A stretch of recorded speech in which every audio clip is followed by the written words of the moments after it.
What is book classification? গ্রন্থ বর্গীকরণ বলতে কি বোঝো? গ্রন্থ বর্গীকরণে বিভাজন খুবই সূক্ষ্ম স্তরে নিয়ে যাওয়া হয়, যাতে করে ক্ষুদ্রাতি ক্ষুদ্র বিষয়ও যে কোনো বিশেষ বিদ্যার সূক্ষ্ম অংশমাত্র চিহ্নিত হতে পারে। গ্রন্থ বর্গীকরণে সূক্ষ্ম বিভাজন প্রয়োজন, যেহেতু পাঠকগণ ক্ষুদ্রাতি ক্ষুদ্র বিষয় সম্পর্কে সন্দিগ্ধ হন এবং এই বিষয়গুলি বর্গীকৃত হলে অর্থাৎ চিহ্নিত হলে বিষয়গুলি সম্পর্কে আবশ্যক গ্রন্থাদি চট করে পাঠককে সরবরাহ করা সম্ভব হবে।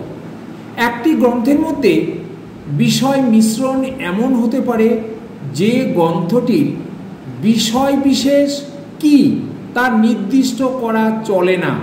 এমন ধরনের গ্রন্থের প্রকৃষ্ট এবং অতি পরিচিত দৃষ্টান্ত হল বাংলা এনসাইক্লোপিডিয়া অর্থাৎ বাংলা বিশ্বকোষ, কিংবা ইংরেজি এনসাইক্লোপিডিয়া অর্থাৎ এনসাইক্লোপিডিয়া ব্রিটানিকা।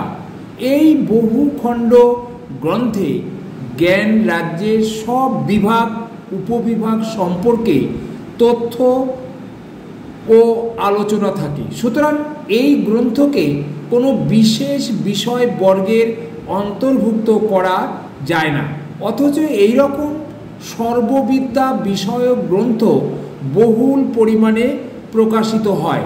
স্পষ্টতই এই জাতীয় গ্রন্থ